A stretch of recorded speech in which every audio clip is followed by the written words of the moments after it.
Hey everyone, welcome back to Hacky Lessons for another One Piece deck profile, and we've just had store champs, and with most of my fiddling around with OP04 so far basically being kind of janky memes and themes, it was time to dust off the old faithful to put in a competitive effort, and for me, my go-to is the Mono Yellow Big Mum leader. She is the perfect leader for me in terms of what fits my playstyle, what I feel I can do well with.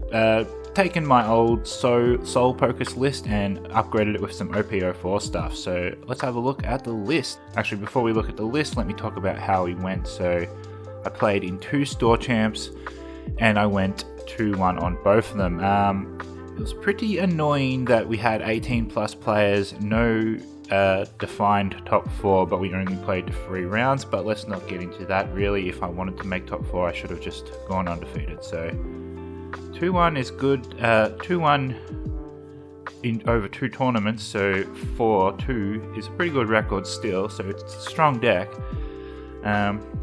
Just can't slip when you got that top 4 prize on the line. So Mama, she is done ×2 when attacking. You may add 1 card from the top or bottom of your life cards to your hand, and then if you have 2 or less life cards, add up to 1 card from your hand to the top of your life cards. So you do this when you're at 3 life. You're taking a life, that puts you at 2. That lets you put 1 back, so you get to fix your triggers. Make some. So this deck's all about putting the triggers you want to trigger in there, and the main one is Soul Pocus. So this card is the deck's built around Soul Pocus, so it's always opponents don't like seeing that triggered because it's a tough decision. Give me a life or trash one of your own. Often they make the wrong decision. They they're either thinking, can I survive this turn, or can I beat you this turn? And it turns out coming into my favor where they'll give me a life when that's what I wanted, or they'll trash their own life when that's what I wanted. So the characters with trigger, we have 4 copies of Pero Sparrow. This is very good because even if you don't play him with trigger, he's only a 3 cost, and then otherwise he's a 5k beater, and when he's KO'd, he will search the top 3 for a Big Mum Pirate. So very useful card. They'll always KO him. They're not going to let him live. 4 copies of Cracker.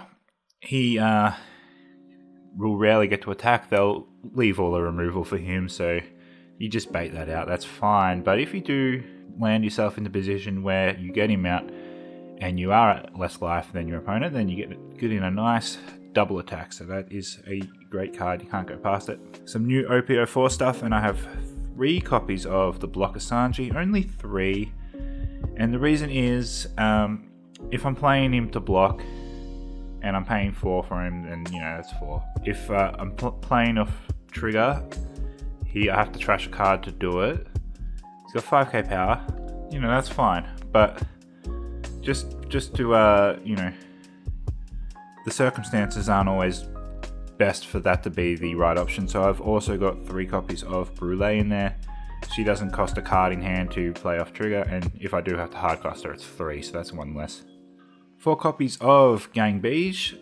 This is a great new card in OP04, so if you trigger him, he will, up to 1 of your opponent's leaders or character cards won't be attacked during his turn, so you take that damage, he stops another attack from happening, so that's useful. Otherwise, it's a 2k counter in your hand.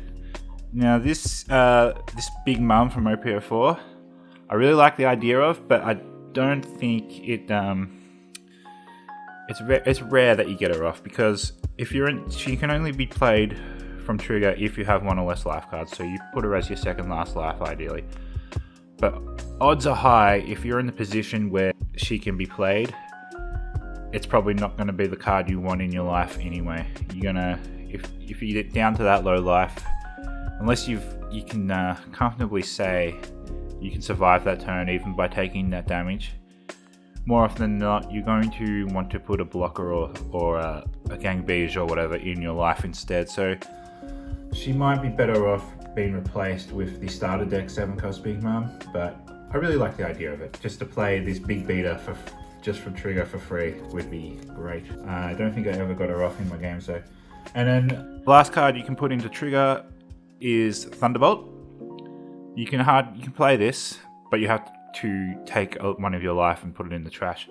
But if you swap it into your life with your Big Mum leader, so you know what's in there, the trigger does the KO part without the trashing a card from your hand, trashing a card from your life. So that is a safer bet. So if you can swap Thunderbolt into your life instead of just playing it, that's a good result. So those are the main cards you want to be in your life to trigger. Now we'll look at the rest of the deck. So you got your Searcher Pudding.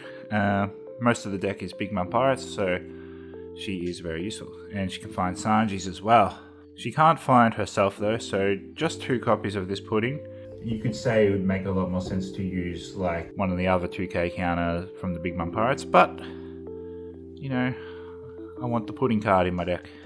And there are times where you will want to look at your own life to see what's coming up. 4 copies of Sanji. This is my favourite turn 1 play in yellow.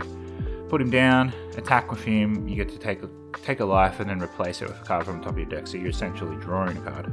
And I've got one of the new old arts. I don't think I'll strive to max it out because there's a better looking old art of this card coming soon at some point. And now this is just a little bit of just a cute play. It's not necessary, but 2 copies is all I've got, so 2 copies is all that is in the deck. But if you are at 2 or less life, Don times 1, he'll get an extra 2k power, so you put 1 Don on, he's 5k, and then he gets that power boost, so he'll be 7k. So a cheap way to get a strong attack in. Now for the big hitters, 3 copies of Katakuri, 3 copies of Big Mum. I dropped it down to 3 just because I didn't want to have too many cards without counter power, and 3 is usually enough, I find. I always find it's not too much of an issue. Now for event counters, 4 copies of the Narukubura Arrow. This is my favourite event card for yellow at the moment, but the problem is it's not searchable, so every time you do a pudding search or whatever, that will be in there and it gets bottom decked and you're like, well, I'm not seeing that again, so that is disappointing. So at least a couple of Big Mum searcher counters. Ikaku Sovereignty, still very strong. 2 Don for a 5k counter, pretty good. Alright, so that is my OP04 version of the Soul Pocus Big Mum deck. I would like to revisit her again soon with a homies build, so use Hera and Randolph or whatever. But that will be a bit down the line because there's some other decks I'm excited to play. I want to play soon Yamato. I still haven't gotten around to playing him. Doflamingo. I would like to do the actual Don Quixote family engine, although I'm a little bit tempted to do the film engine now. I didn't want to do something so degenerate, but I got the old art leader, and you know, I do like the film engine as it is, like the green stuff, and you can't argue with it. It's a good deck, so I might give that a go, but I'll try to put my own spin on it if I can. Alright, so stay tuned on the channel, subscribe, and you'll see all the upcoming videos for One Piece deck profiles and beyond. So I'll see you later.